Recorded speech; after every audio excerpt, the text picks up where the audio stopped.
Welcome to Three and Out with Jason and Kevin. I'm Jason. That's Kevin. We are brought to you by CincyJungle.com, SB Nation Cincinnati Bengals site, and sponsored by Eastgate Smiles Dental Care. It was a super busy weekend. The draft started on Thursday, spilled into Friday, and then Saturday, and then just, undrafted free agents galore after that. Kevin, how was your weekend? It was good. Spent most of the time, researching draft picks or watching the draft. Yep. My wife's birthday was on Friday. So I kind of managed to thread that needle. She didn't seem overly upset with how much time I wasn't spending, with her, talking to her. But other than that, it was good, man. It's draft weekend. It's great. It's fun. We look for it's the final thing to look forward to before nothing happens. Before nothing, yeah. So I think the only thing we have left going on between now and something is the schedule release, which I think is May 11th. Yep. And then after that, we're officially in the dead zone from here on out. Question, over under. People were going on about it. Yeah. Do they open the season with Chiefs Bengals? Well, right now it's Chiefs Bengals and someone else. That's 11.5. Right, I'm saying is one of the opening games Chiefs Bengals. Oh! I don't know. It might be. A lot of people are saying it. I mean, I think it's just guessing. I don't think there's 2 years in a row. 2 years in a row, the AFC Championship game where the game was won by 3 points. I could absolutely see that being like the opening night Thursday night football game. I don't know if the Bengals have ever done that. That'd be a lot of fun. It would be a lot of fun, especially if it was.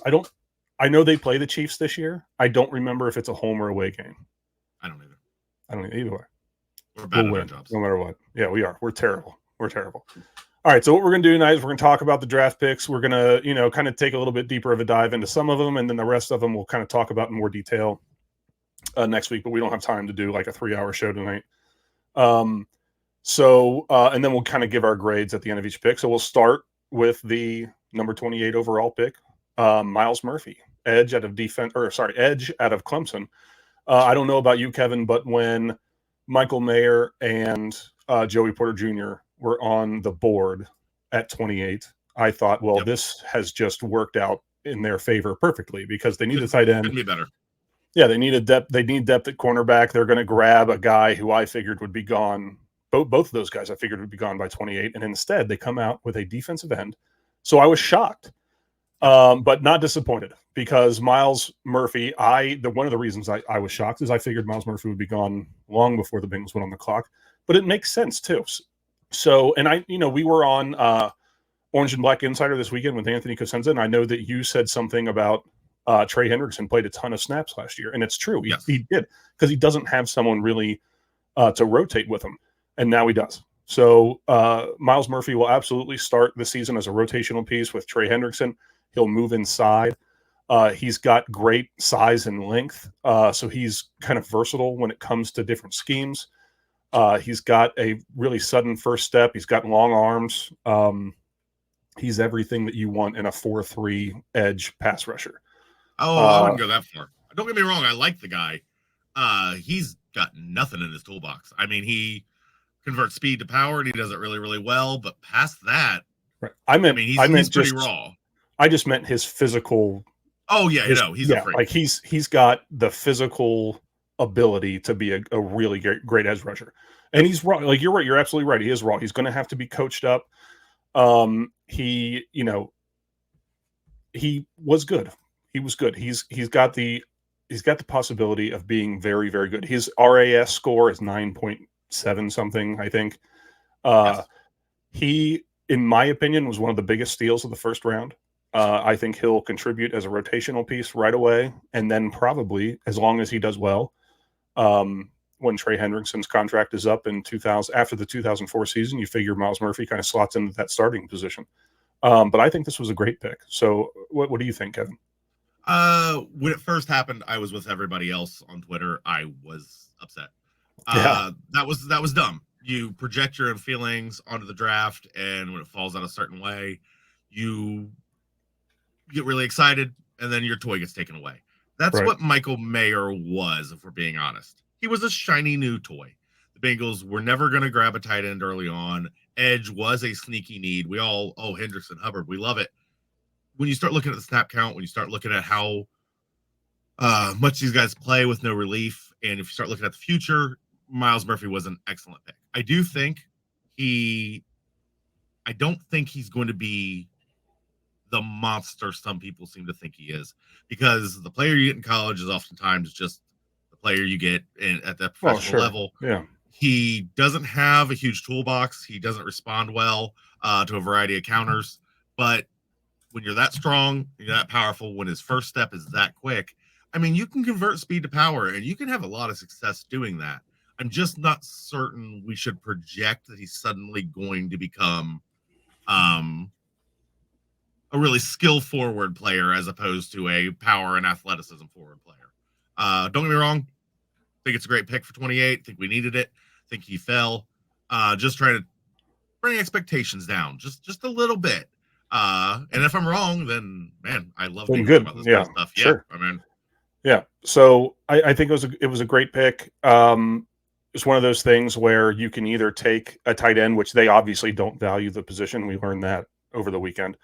And they didn't feel like they needed Joey Porter Jr. at the time, but it's probably the situation where they thought to themselves, they can grab a corner that Joey Porter Jr. is overrated.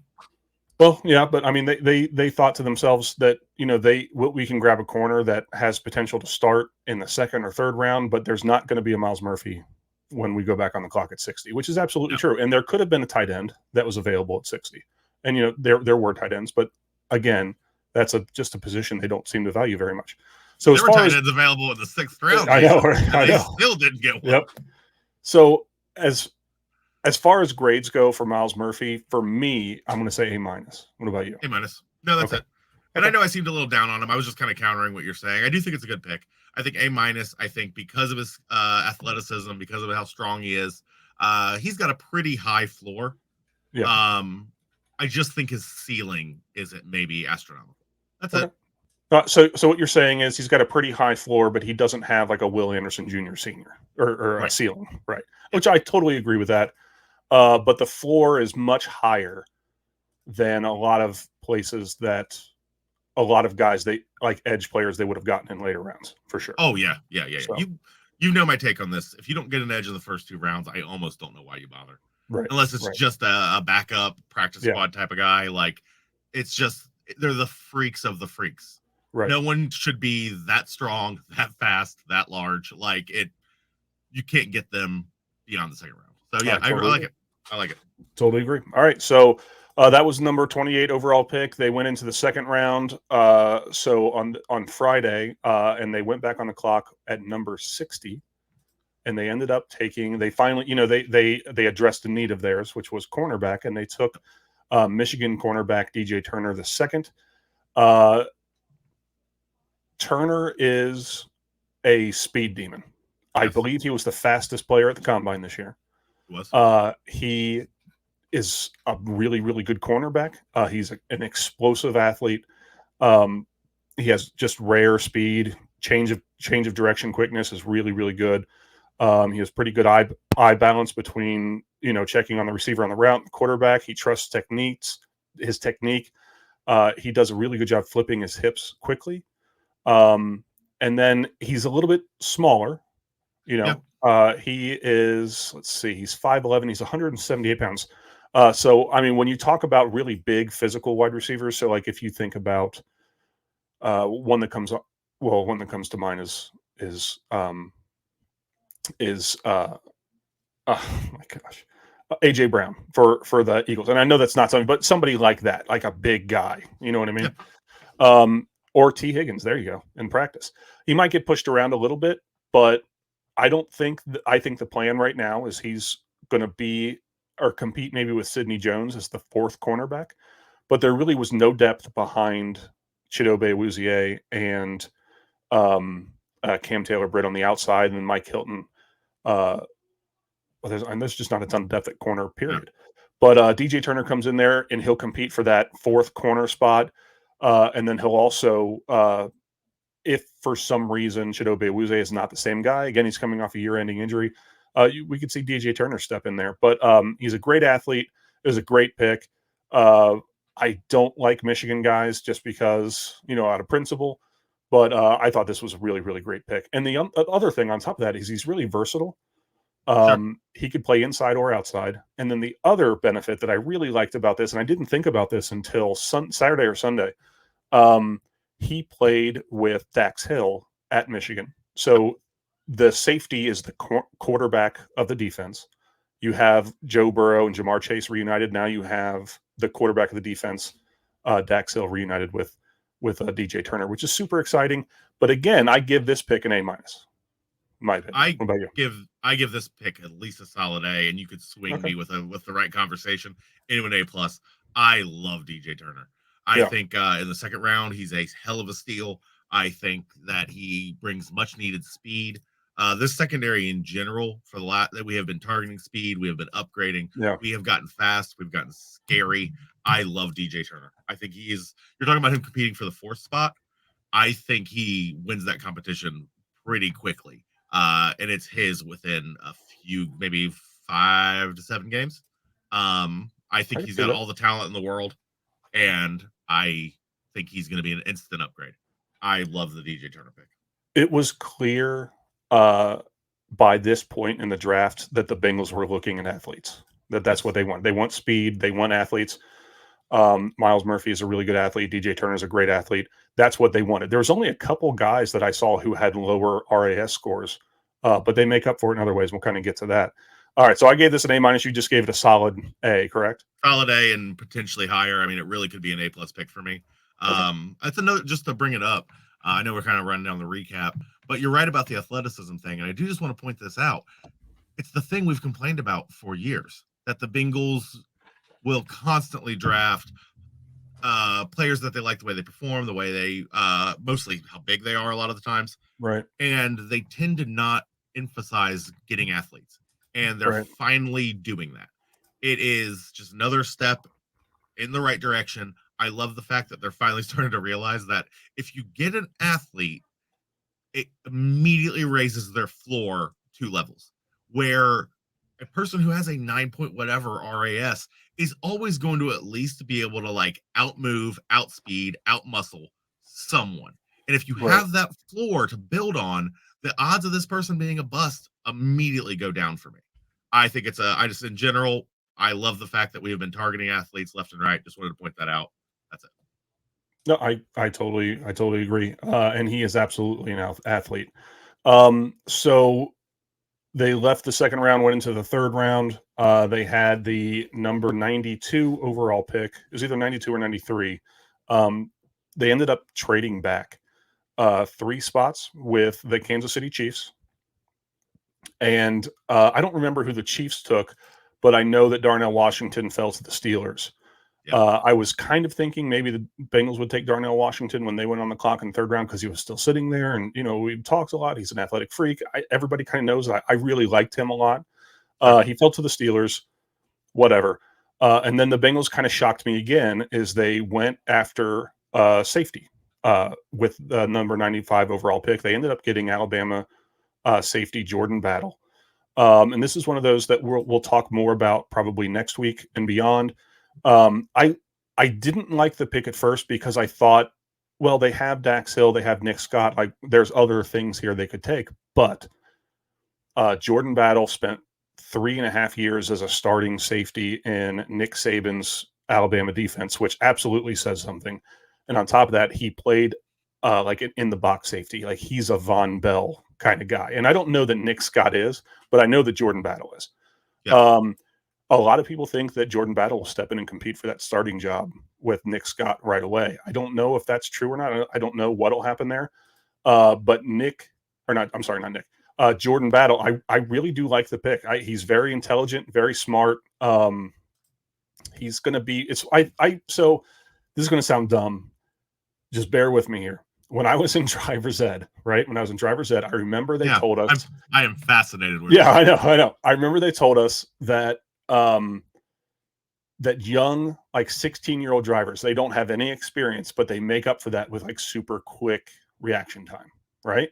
Sure. And then as you get older, you lose that reaction time, and maybe it's actually the reaction time you have is lower than it should be, but you make up for all of it with anticipation and experience. You just know what other people are going to do. You have a good idea what other people are going to do and what you should do. And that makes me think of Jordan Battle. Okay. If that makes any sense. He's got the experience and the know-how, not at the pro level, but does it get any more close to pro than Alabama defense for 3 years? Probably not. No, it doesn't. Right. The counter to that is he still should be young and have those reflexes. I know. But he really get doesn't. That. Right. Right. I'm not anti. I'm not. Again, I'm going to sound like I'm against the player. I like Jordan Battle as a player. I'm just not sure I like it as the pick. Okay. If that makes sense. It felt like a luxury pick. It felt like they traded back. They had him high on the board. They loved him a lot. They know better than me. I'm never going to question it. But that felt like the time to reach a little bit. If you needed to reach a little bit for maybe your future right tackle, reach a little bit for Darnell Washington, if that's the direction you wanted to go. I would have liked to see a different pick here. Like the player, do not doubt for a second that he will make an impact. But a lot of players can make an impact. And I would have preferred somebody different without being negative on the player himself and what he can bring to the team. I get you. So I gave this grade a B-. I don't know.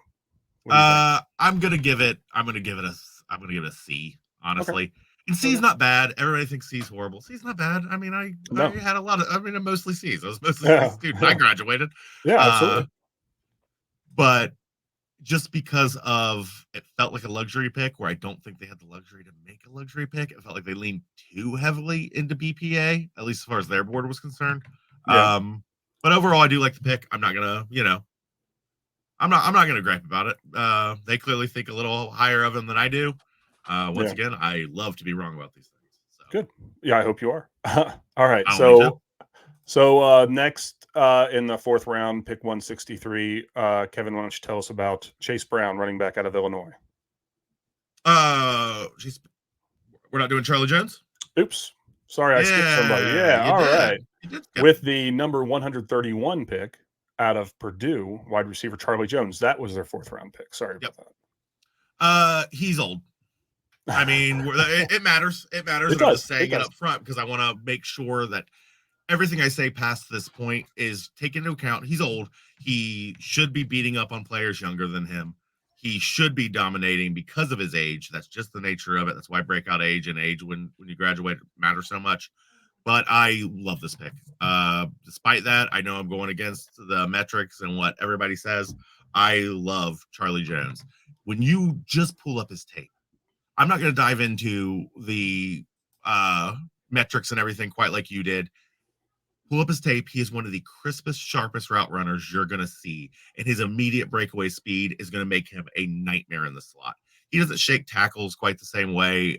Maybe you want a slot corner too, slot wide receiver too. But this guy can contribute day one just because of how refined his game is. He has instant acceleration and he will turn on a dime. And Joe Burrow is going to be the ultimate relief for Joe Burrow. He's going to know exactly where this kid is the moment he needs to be there. And he's going to have the speed in order to create enough separation. Not to mention this kid's got good hands, very good hands. And worst case scenario, I don't think it's the plan. He's actually got a lot of return experience. One of the better returners were in the draft. I don't think that's our plan for him necessarily. But, in a bench, he can at least provide value there. I think this is our future slot wide receiver. I think he probably has the speed to provide a little bit of a downfield threat. I'm just not certain he's got quite the finesse or the frame to muscle his way once he's down there. But you could use him that way, just to mix it up a little bit if you're trying to get Chase in the slot. I don't hate him as a downfield threat. But yeah, this is our future slot wide receiver. I really do think he's going to thrive. I am very against drafting older wide receivers. I'm on the record for that, Jason. But I can't help it. You watch his tape, man. He just looks good. I mean, for a fourth round pick, he looks really good. What do you think? So am I overthinking the age thing? I don't know. I mean, I don't know. I don't know. We've seen players, especially wide receivers, hit that 30-year-old wall. But then, and I can't sit here and say Charlie Jones is the next Larry Fitzgerald. That would be stupid and irresponsible to say. But Larry Fitzgerald played at a high level for a long time. He's the next Cooper Kupp. You didn't hear? There you go. Next Cooper Kupp. Yeah. So I don't know. I mean, it should have to factor into it, and I wouldn't be surprised, like, if he was younger with what he did last season. If he was younger, maybe he'd be drafted in the second round, but he fell to the fourth. Maybe his age had something to do with that. I do absolutely agree. I think this is Tyler Boyd's replacement. I see him starting in the slot next year. I think he was built to be a slot receiver in the NFL. He runs perfect routes, quick in and out of his breaks. He's got great hands, strong hands. But like you said, he's not going to break a ton of tackles. He's not, once he catches the ball, he's not going to turn on this extra gear like Jamar Chase does, where he just outruns everybody. You see Chase all the time take these slants 80 yards because people can't take a good angle on him because he's so fast. It's not going to be the case with Charlie Jones. He's a possession guy. He's going to move the chains for you. You know what I mean? Yep. But yeah, they're not going to be able to keep Boyd. They're just not going to be able to afford to after this year. So I absolutely assume that Charlie Jones will step in there and be the slot receiver. But I see him contributing in a meaningful way this year. I think he's the team's fourth, maybe the fourth wide receiver on, like big empty sets and stuff like that. So I really liked it a lot. Again, wide receiver wasn't something I was expecting, but as soon as they made the pick, I was like, oh, makes sense. Makes sense here. You know what I mean? Oh, yeah. But I liked it. I liked it a lot. So what grade do you give this pick? I'm giving it a solid A. I feel like a homer because I'm going to be doing that kind of across the board a little bit. Well, I kind of did, I guess, have strong opinions about Jordan Battle. But yeah, I give it an A. The age thing, I feel like a hypocrite. I would have said no, never ever with a 25-year-old, never draft a 25-year-old wide receiver. I don't care. His game is so refined. He just looks too good. I like for a fourth round option. I like how much I think he can contribute. Day one, A. Yeah. And then again, we're talking about a guy here who doesn't have the RAS score that some of the other guys do. He's a 7.7, but he has good 40 time, good shuttle, 3-cone, good 20-yard split. It's just his height and weight are what kind of give him, the issues. But still, overall, you see that on film. You do. Yeah, he get bumped around a little bit. But overall, I like that. I think it's a good pick. So, all right, we're going to take a quick break for commercial. Eastgate Smiles Dental Care is a warm and welcoming environment where expertise and customer service come together. As a local business, they love helping their fellow Cincinnatians manage their oral health and achieve a perfect smile. They pair the latest technology with years of experience to give you a smile worth showing off. They are dedicated to quality and convenience and can even perform dental crown procedures the same day in most cases. You like your smile, but they are here to help you love it.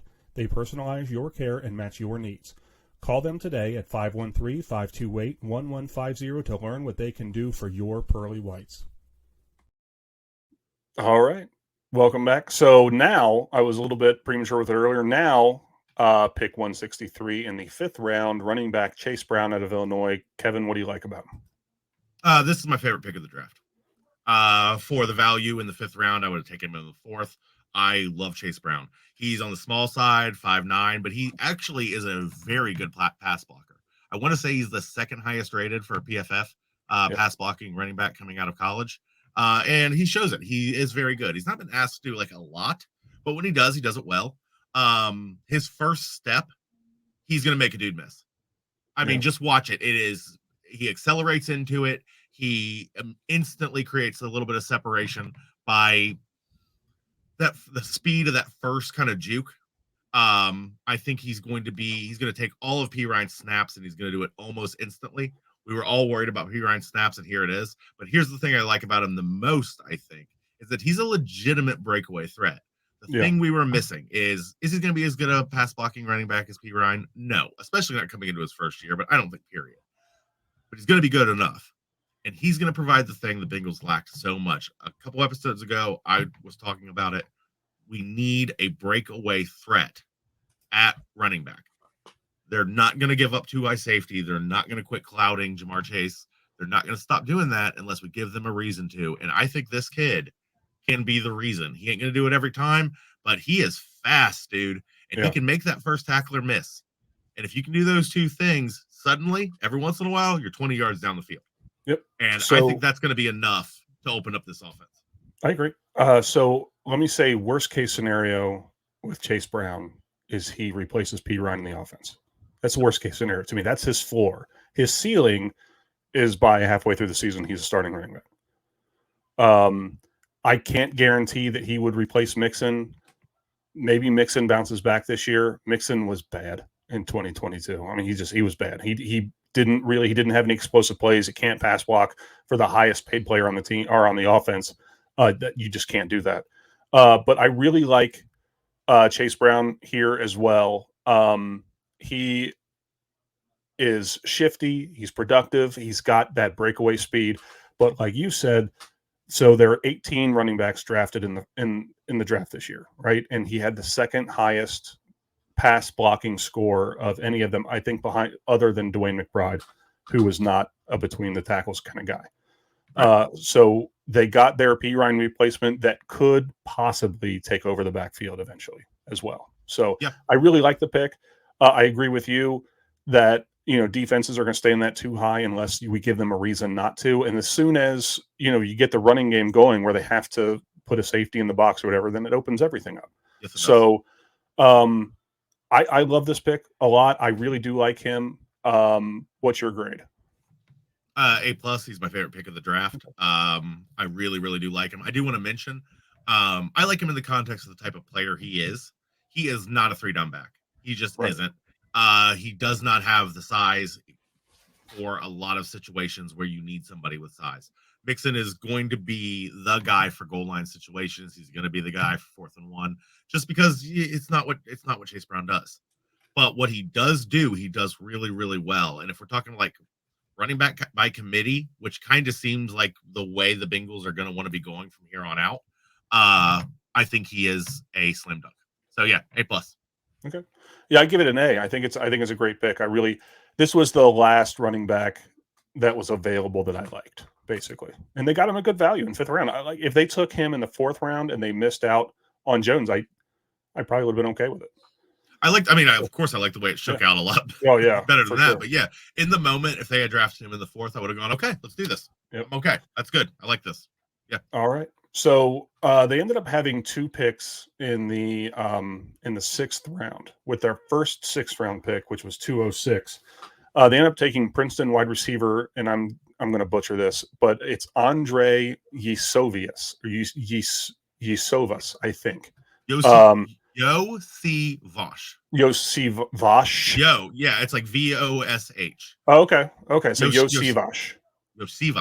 Okay. If he becomes a contributor, we're gonna have to get much better at this. Yes, I completely agree.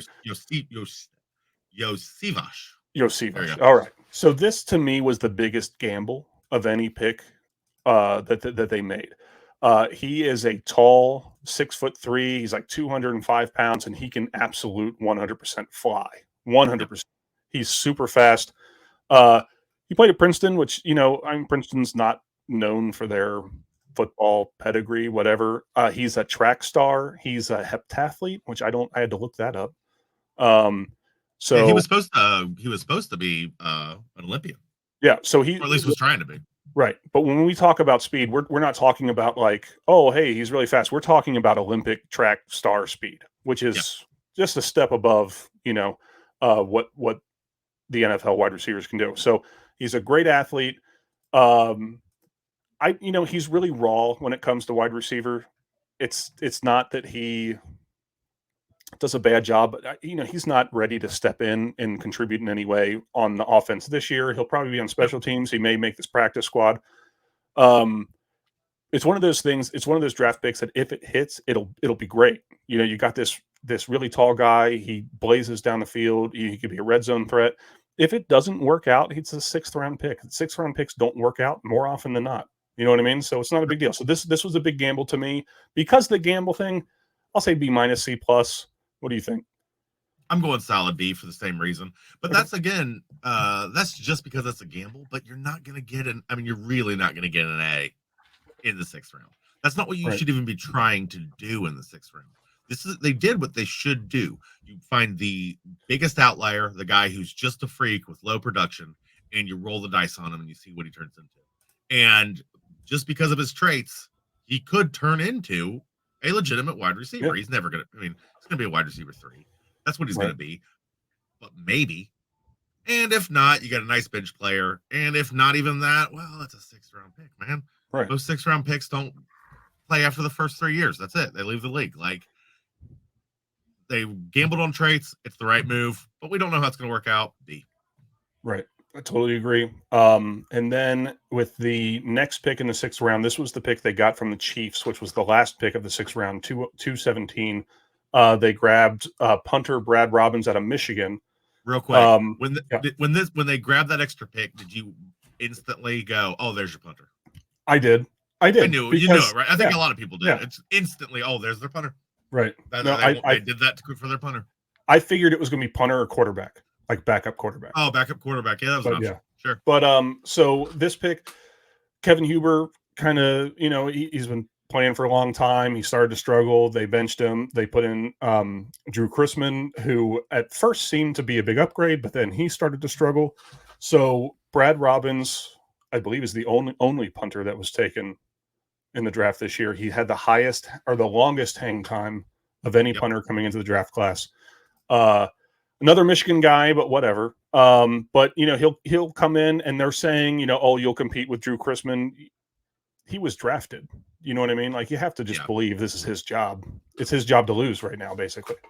He's got the job. He's already got the job. They drafted him for a reason. You say the right things. You say, "Oh, it's a competition," because that's what you say, and you don't take a crap on the guy who is currently on the roster and was your starter.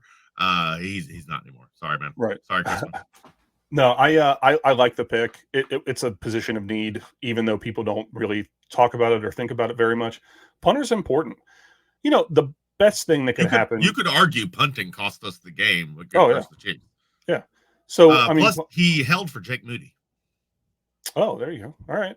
The second, third round kicker, which is way too soon for a kicker, but it is. The guy's got experience holding for elite kickers. So I think that probably factored in. I think it probably did too. But I'm excited about this pick. Punter's an important position. Hopefully you don't need him, but if you have a guy that can continuously pin the defense back in their own territory, or just your offense just completely shits the bed and you're going to flip the field. It's a big deal having a punter who can drive the ball deep. So I mean, well, he doesn't have a cannon for a leg. I think no, it's just high. Around like 40 yards is kind of where he lives and breathes, but it's hang time. Drew Chrisman's issue was hang time. We go out, we get a punter who is a master at hang time. It's the new Bengals way. We see a problem, we go hard the other direction. 9 times out of 10, it works. Yep. So here's the review, just to give you an idea. A review from Brad Rollins at USA Today. He's got a 4-word review of this pick. Was Robbins excels at hang time. Period. The end. That's it. That's all they got to say. That's really all there is to say. I mean, what else is there to say? I think this is a good pick. It's a punter. B+, whatever. I'm happy with it. So B+. Yeah. And then the 7th round, their last pick, they ended up taking out of University of Miami, Florida, cornerback DJ Ivey at 246. Kevin, what do you think? It's fine. Yeah, I mean, he's fine. He's a 7th round pick. You take a risk on him. He's got size. I like that. Other than that, he's a camp body, if we're being honest, man. Right. You roll the dice. He's going to go out there. He's going to compete, and you'll probably never see him again. I looked into him some. He's fine. He's 7th round pick, man. I don't know what you want me to say. Like, there's not much to say. Yeah, when you get down to the 7th round pick, they picked the guy who's highest on their board. They could have, it could have literally probably been any position. Whoever was highest on their board, they would just grab that guy, see what he can do in the camp. He'll probably end up on the practice squad, and then he'll just quietly disappear. Yeah, and that's not being. I mean, it's what 7th round picks do. Yeah, it's what I can't say I like it. I can't say I dislike it. It is what it is. It's it's another cornerback. It's a position that was needed heading into the draft. Obviously, they didn't see a tight end in the 7th round. They would have liked. There wasn't any really available anyway. The only guy that I really liked that was still on the board was Ivan Pace out of UC. He ended up not getting drafted and was picked up, I think, by the Vikings. But really, I said a 7th round pick is a throwaway pick, but I actually would have been at least semi excited about Ivan Pace. Yeah, but it's fine. He's a cornerback, and like you said, he's probably a camp body. You figure maybe he makes a team, maybe he makes practice squad, maybe he gets cut. If he does make the 53, he's a special teams guy. He's not going to play. No. You know what I mean? But yeah, I mean, so they had 8 picks overall. So what is your grade overall for the Bengals? I am going to go B+. Okay. I think Miles Murphy has potential. If he works out, we're swinging over into an A-. I think Jordan Battle was a reach. If he ends up being the reach I was worried about, we're going down a little bit. I think we're too soon to actually do a legitimate grade here, and it can swing a lot of directions. It's going to be somewhere between a B and an A-, probably. But right now, I'm going B+. And that's it. I'm happy with a B+. Yeah. To get a B+ picking at the very end of the draft, with no extra draft picks accumulated from like trades or whatever. Yeah. B+ is hard to pull off, man. It is. It is. It's not my perfect draft, but I walked away happy. I walked away happy with this. I did too. It didn't go the way that I thought it would, especially when I saw the board fall the way that it did in the first round. But I really can't complain about it. I mean, you can't say that they have too many pass rushers. There's no such thing as too many pass rushers, especially in a conference with all the quarterbacks, with the exception of Jalen Hurts. Every other quarterback that's good plays in the AFC, you know, so you got to have guys that can get there. You got to have guys in the secondary. Those are premium positions, and that's what they did with the first 3 picks, premium position players: safety, corner, edge rusher. Yep. And then the next, you know, on Sunday they grabbed guys at value. I like Charlie Jones. I really, really, really like the running back. Chase Brown. Yeah, Chase Brown. I really like him a lot. And then some of the other guys were, we need a punter. Here's our extra pick. Go grab a punter, best punter available, whatever. And then Yeesh, that guy from Princeton, Yeshovas. You know, you think about, we're going to take a gamble with our 6th round pick, and it doesn't matter. We're going to grab a guy who has potentially a really high ceiling and also a really low floor. Why not? Screw it. You know, it's a great pick. So I think that I would give it a B+ as well, maybe shading to A- territory. But the reality of it is a grade doesn't matter until, you know, we're 3 years removed and we can really look back and then see what they think. So I do want to do something, and it's up to you. If you want to do it, I'll do it if you will. There's an RAS. Put me on the spot. Yeah, okay. I know. There's an RAS calculator. I'm kind of interested to see what our RAS scores are. Right? Oh, God, dude. Okay. So here's what brutal. Here's what we would need for next week, so we can do this. I would need hand and arm length hand size, height, weight, your 40-yard dash time, 20-yard dash time, 10-yard dash time. Bench is going to be tough to do. Vertical. You know, I don't want to do this. We're going to get hurt. One of us will get hurt really bad, I think, doing this. Do you want to do it? You want to see? I mean, I'm willing. Do you not own a weight bench? I do. Okay. Because you said bench is going to be hard to do. It's like, not overly. Well, I don't. I'm not like on it all the time. I'm not saying I'm like, okay. But I do own one. Well, here's my question for you. The weight that they put on there is 225, right? Right. Realistically, how many times can you put up 225? I have no idea. I mean, I don't know either at all. I don't know. I might not. I might not do it. That's why I'm saying we might get hurt doing this. Yeah. Like, I'll come on the show, like, you know, tragically, Kevin dropped a weight bench on his throat and died in his garage. So, you know, he won't be joining us. I think it'd be fun to see.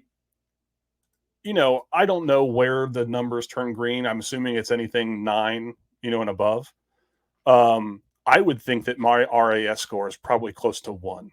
Maybe. Yeah. It might be below 1. It really might. Is what I don't know this. Is 1 the lowest or is 0 the lowest? 0, I would think 0 is the lowest. Can you have like a 0.8 or you might be able to. You might be able to, yeah. All right, no, I want to do this. We can do this. I might not I might not be able to do the weight bench if I can't like dig it out and find my plates and all that other stuff. But other than that, I'll do it. We'll figure it out. We'll post it for all to laugh at. Yeah, it'll be. I think it would be fun after the fact. Doing it will be not good. And luckily for me, my road, I'm not going to go to a track to do this. My road is on a slight decline, so I'll get some extra speed running downhill. Jason, you're going to show up on the podcast. You're going to have like road rash, like all down your face, like blood vessels popped in your eye. Like, yeah, an eye patch on. What happened? After like 3 steps in the 40, I tripped and slid 10 feet on my face. Yeah, it's possible. It's very possible. All right. The only thing really going on right now is the draft. They grabbed undrafted free agent guys. That's a topic for another show. I don't have any opinion on them yet. Yeah. I've been There's doing nothing nothing to but really. diving into the people we actually wanted, and eventually I'll hit the undrafted free agents. We have a new backup quarterback now. Yay. Yeah, Trevor Seaman. Yep. Yeah, he's fine. He's fine. Yeah, he's fine. He's a backup quarterback. He's fine. Yeah. But I think that we both agree they did a really good job. It was unexpected, but still really good. Yeah, I think that we overestimated what they thought about tight end. We overestimated maybe what they thought about right tackle because there were have you heard? You've heard. We really do need to wrap this up, but apparently Jonah Williams and the team are in a much better place. Jonah Williams is planning on showing up for the mini camps. If that's all the case, I'm less worried about right tackle than I was before the draft. Me too. I was worried about where Jonah's head was going to be at. I was worried if he's even going to want to. I think he was going to play right tackle, but if he's not like trying to play right tackle, it becomes an issue. Right. They're happy with it. If Jonah Williams can successfully flip, we've upgraded 2 spots on the line. I'm happy with that. I completely agree. So yeah. Anyways. All right. So B+ from each of us for the draft. That's about all we have. So for Kevin, I'm Jason. Again, this is 3 and Out with Jason and Kevin. Brought to you by CincyJungle.com, sponsored by Eastgate Smiles Dental Care. And we'll see you next week. Who day? Who day?